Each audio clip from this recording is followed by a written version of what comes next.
Hello everyone, welcome to my channel scales keyword. My name is Dharmendra Sadani और राष्ट्रीय आय की इस वीडियो में आज हम बात करेंगे राष्ट्रीय आय और कल्याण में क्या संबंध होता है। ये क्वेश्चन आपको दो तरह से पूछा जा सकता है कि राष्ट्रीय आय और कल्याण में क्या संबंध होता है या फिर जीडीपी और कल्याण में क्या संबंध होता है। दोनों का आंसर एक ही है। सबसे पहले तो समझते हैं कि राष्ट्रीय आय या कल्याण का मतलब क्या होता है। देखिए, राष्ट्रीय आय जो हमने पिछली वीडियो में पढ़ा था, जिसको हम बोलते हैं एनएनपीएफसी, यानी कि संपूर्ण राष्ट्र में रहने वाले लोगों की आय कितनी है, उसी को हम बोलते हैं राष्ट्रीय आय। अब अगर हम बात करें कल्याण की, तो कल्याण का मतलब होता है कि उस देश में रहने वाले लोगों के पास कितनी वस्तुएं व सेवाएं हैं अब उनकी आवश्यकताओं को पूरा करने के लिए। यानी कि मान लेते हैं कि एक देश है जहां के ऑलमोस्ट सभी नागरिकों के पास अपनी बेसिक जरूरतों को, अपनी दैनिक आवश्यकताओं को पूरा करने के लिए सभी प्रकार की वस्तुएं, सभी प्रकार की सेवाएं, हेल्थ सर्विसेज, एजुकेशन, कपड़े पहनने के लिए कपड़े, फूड, सब कुछ अवेलेबल है। यानी कि उसमें कल्याण ज्यादा है, उसमें सोशल वेलफेयर ज्यादा है। और अगर कोई देश है जहां पर लोग अपनी बेसिक नीड्स को, बेसिक जरूरी आवश्यकताओं को पूरा नहीं कर पा रहे, मतलब वहां कल्याण की कमी है। ठीक, अब देखा जाए तो हम लोग क्या सोचते हैं कि जिस देश की राष्ट्रीय आय ज्यादा होगी या जिस देश का जीडीपी ज्यादा होगा, तो ऑब्वियसली उस देश में कल्याण भी ज्यादा होगा। और जिस देश की आय या जीडीपी कम है, उस देश का कल्याण भी क्या होगा, कम होगा, है ना। यानी कि हम लोग क्या करते हैं कि जीडीपी या राष्ट्रीय आय को कनेक्ट करते हैं कल्याण से।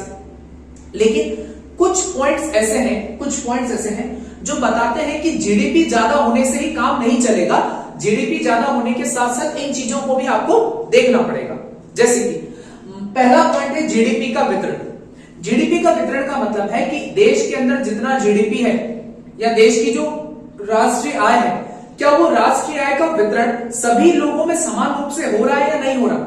जैसे भारत है, आप सब जानते हैं कि हम सब भारत में रहते हैं और भारत के अंदर जितने भी लोग हैं, भारत की आबादी 140 करोड़ के आसपास है और उन 140 करोड़ लोगों में आपको पता है भारत की अभी भी 23% आबादी, 22.9 मतलब अप्रोक्स 23% की जो पॉपुलेशन है आज भी बीपीएल है, बिलो टू पॉवर्टी लाइन में हैबिटेट है। ठीक है, यानी कि भारत जैसे देश में राष्ट्रीय आय या जीडीपी का वितरण क्या है, असमान है, असमान। तो डजंट मैटर कि किसी कंट्री का जीडीपी ज्यादा है, डजंट मैटर कि उस कंट्री की राष्ट्रीय आय ज्यादा है, लेकिन अगर उस कंट्री का जीडीपी का वितरण समान है तो कल्याण बढ़ेगा। अगर जीडीपी का वितरण समान नहीं है तो कल्याण नहीं बढ़ेगा। जैसे कि मान लेते हैं कि एक देश है ए, उसमें 100 लोग रहते हैं और प्रत्येक व्यक्ति 10 रुपए कमाता है।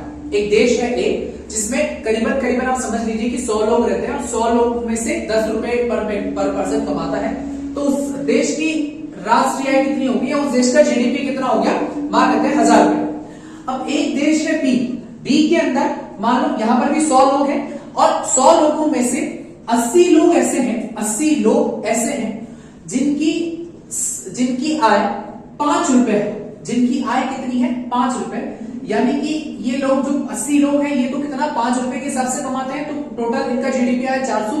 और बाकी के जो 20 लोग हैं वो 30 रुपए कमाते हैं, पर पर्सन 30 रुपए कमाता है। तो यहां पर 3 दूनी 6, मतलब यहां हो गया 600।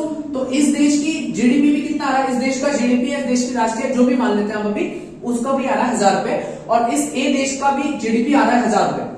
दोनों की राष्ट्रीय क्या है या जो दोनों का जीडीपी क्या है, समान है। लेकिन यहां पर आय का वितरण समान रूप से हो रहा है सभी व्यक्तियों में, लेकिन यहां पर आय का वितरण समान नहीं हो रहा है।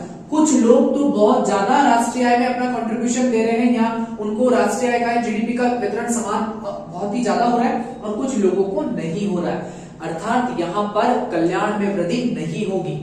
चाहे अगर इस कंट्री का जीडीपी बढ़ भी जाए तब भी क्या होगा, राष्ट्रीय आय का वितरण या जीडीपी का वितरण समान नहीं है तो कल्याण में वृद्धि नहीं होगी। ये पहला पॉइंट था। दूसरा पॉइंट है गैर मौद्रिक लेन देन। गैर मौद्रिक लेन देन हमने मुद्रा वाले चैप्टर में पढ़ा था, वस्तु विनिमय के अंतर्गत, कि कई ऐसे लेन देन होते हैं जिनमें मुद्रा का व्यवहार ही नहीं होता, यानी कि वस्तु विनिमय जिनको हम कहते हैं, वस्तु के बदले वस्तु का लेन देन किया जाता है। अब इसका मतलब ये तो नहीं ना कि वस्तु के अंदर लेन देन हो रहा है, मुद्रा का लेन देन नहीं हो रहा, मतलब वहां कल्याण नहीं हो रहा, ये भी जरूरी नहीं है। जैसे भारत में मान लो भारत की राष्ट्रीय, एक बार के लिए मान लेते हैं कि भारत की राष्ट्रीय आय 1000 रुपए, ठीक है, लेकिन भारत के आज भी कई गांव ऐसे हैं जहां वस्तु विनिमय होता है, मतलब वहां पर प्रोडक्शन तो हो रहा है लेकिन वो टोटल कमोडिटीज का नेशनल इनकम में काउंटिंग ही नहीं हो पाता। क्यों? क्योंकि वहां पर वस्तु विनिमय चल रहा है, बार्टर सिस्टम चल रहा है, जिसकी वजह से ऐसी क्रियाएं अर्थव्यवस्था की नेशनल इनकम में काउंट नहीं होती। तो इसका मतलब ये तो नहीं ना कि वहां राष्ट्रीय वहां पर कल्याण नहीं हो रहा है। ठीक है, वो लोग भी अपनी आवश्यकताओं को पूरा करें, बस वो जो चीजें हैं, वो जो ट्रांजेक्शन है वो हमारी नेशनल इनकम में काउंट नहीं हो रहे। तो ये भी एक ऐसा पॉइंट है जो राष्ट्रीय आय को और कल्याण के बीच में संबंध स्थापित नहीं करता। तीसरा पॉइंट है जीडीपी की संरचना। यहां पर मैं दो देशों का एग्जांपल लेकर आपको बताऊंगा कि मान लेते हैं कि एक देश है जहां का जीडीपी तो बहुत ज्यादा है, लेकिन उस जीडीपी का 70 से 80% का जो भाग है जीडीपी का, वो वेपन्स गुड से आ रहा है या आर्मी इक्विपमेंट से आ रहा है ना। यहाँ पर मतलब वहां पर आर्मी से रिलेटेड चीजें बनाई जा रही है, मतलब कुल मिला के युद्धकालीन वस्तुओं से जीडीपी आ रहा है। ठीक है, और एक देश है जहां पर सभी प्रकार की वस्तुएं बन रही है, मतलब उपभोग वस्तुएं भी बन रही है, पूंजीगत वस्तुएं भी बन रही है ना, युद्धकालीन वस्तुएं, शांतिकालीन, मतलब सभी प्रकार से क्या हो रहा है कि वस्तुओं सेवाओं का उत्पादन हो रहा है, और खास करके उपभोग को पूंजीगत वस्तुओं का उत्पादन ज्यादा हो रहा है जो समाज के लिए अत्यंत आवश्यक है। और जो दूसरा देश है उस देश का जीडीपी तो ज्यादा है, लेकिन जो पहला देश था उसका जीडीपी तो ज्यादा है, लेकिन वहां पर जो जीडीपी का मोस्ट ऑफ द पार्ट जो है वो वेपन से आ रहा है। ठीक है, तो जो पहला वाला देश था वहां जीडीपी ज्यादा है नो डाउट, लेकिन वहां कल्याण में क्या होगी? कमी होगी। क्यों? क्योंकि जीडीपी ज्यादा होने से काम नहीं चलेगा, लोगों के लिए उपलब्ध वस्तुओं सेवाओं में वहां कमी होगी।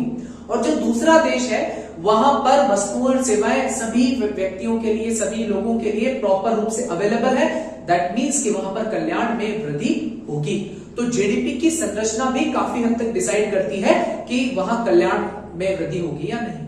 और अंतिम चौथे होते हैं बाह्य कारण। बाह्य कारण का मतलब होता है कि देखिए, जब भी हम किसी भी चीज का प्रोडक्शन करते हैं ना, जब भी हम किसी चीज का उत्पादन करते हैं, तो हम तो उत्पादन कर रहे हैं, हमारे द्वारा 5 साधनों का प्रयोग किया जा रहा है, हम हमारी तरफ से कंट्रीब्यूशन कर रहे हैं, लेकिन हमारी उस उत्पादन प्रक्रिया से समाज को 2 प्रकार के प्रभाव पड़ते हैं। पहले तो बाह्य कारण होते क्या उसको समझते हैं कि जब भी कोई व्यक्ति किसी वस्तु या किसी सेवा का उत्पादन करता है तो उसकी वजह से, उस पर्सन की वजह से या उस कंपनी की वजह से समाज को 2 तरह के प्रभाव पड़ते हैं। एक होता है सकारात्मक प्रभाव, एक होता है नकारात्मक प्रभाव। सकारात्मक प्रभाव कैसे हुआ? जैसे मैं एक एग्जांपल देता हूं आपको कि मान लेते हैं कि मैंने एक हमारे शहर में एक बहुत बड़ा स्कूल बनाया, अब मैंने स्कूल सेटअप किया। अब मेरे स्कूल सेटअप होने की वजह से वहां पर देखो मैं कितनी ज्यादा एम्प्लॉयमेंट अपॉर्चुनिटीज क्रिएट कर सकता हूं। वहां आसपास के जो लोग रहते थे जो घरों में, वहां की प्रॉपर्टी वैल्यू बढ़ जाएगी, वहां ट्रांसपोर्टेशन के मीन्स स्टार्ट हो जाएंगे, ऑटो रिक्शा बसेस, ये आना जाना वहां स्टार्ट हो जाएगा, तो उनके लिए एम्प्लॉयमेंट अपॉर्चुनिटी क्रिएट हो जाएगी। जब मैं स्कूल खोलूंगा तो ऑब्वियसली वहां पर स्टाफ को अपॉइंट करूंगा, तो वहां पर स्टाफ के लिए मैं एम्प्लॉयमेंट अपॉर्चुनिटी क्रिएट कर रहा हूं। ठीक है, और भी बहुत सारी चीजें ये समाज के लिए सकारात्मक प्रभाव का कार्य करेगी। लेकिन वही दूसरी ओर मान लो कि मैं एक कारखाना स्थापित करूं, कारखाना स्थापित करने के भी कई सारे सकारात्मक पॉइंट हैं, लेकिन कारखाने का जो धुआं है या जो उसका वेस्ट है उसको मैं नदी में, नालों में फेंक रहा हूं, या जो धुआं निकल रहा है वो एनवायरमेंट को जाके पॉल्यूट कर रहा है, तो कहीं ना कहीं मैं वहां पर, सपोज मेरा जो कारखाने से जो केमिकल निकल रहा है वो केमिकल उस नदी के अंदर जा रहा है, पास ही की कोई नदी के अंदर जा रहा है। अब मेरे उस नदी के अंदर उस केमिकल को फेंकने से जो उस नदी में जो मछली पालन करते थे उन लोगों के व्यापार पर तो क्या हो गया? नकारात्मक प्रभाव पड़ गया। तो किसी देश का मान लो जीडीपी तो ज्यादा है, लेकिन बाह्य कारणों की वजह से हमने पॉल्यूशन भी बढ़ा दिया। तो पॉल्यूशन बढ़ने से क्या होगा? मान लो आप मान लो एक ऐसी सिटी में रहते हो जहां पर इनकम तो बहुत अच्छी है, लेकिन चारों तरफ आपके ट्रैफिक की आवाजें हैं, बहुत ज्यादा पॉल्यूशन है, बाहर निकलते हैं तो बहुत ज्यादा धुआं है, या फिर आप प्रॉपर तरीके से पीसफुल एनवायरमेंट में नहीं रह पाते, तो आय ज्यादा होने से कोई फर्क नहीं पड़ने वाला, क्योंकि आय तो ज्यादा है लेकिन वहां पर कल्याण क्या है? कम है ना। तो यही होते हैं बाह्य कारण। तो इन 4 पॉइंट्स की वजह से राष्ट्रीय और कल्याण में प्रॉपर संबंध हम स्थापित नहीं कर सकते। आई होप आपको ये 4 पॉइंट समझ में आए होंगे।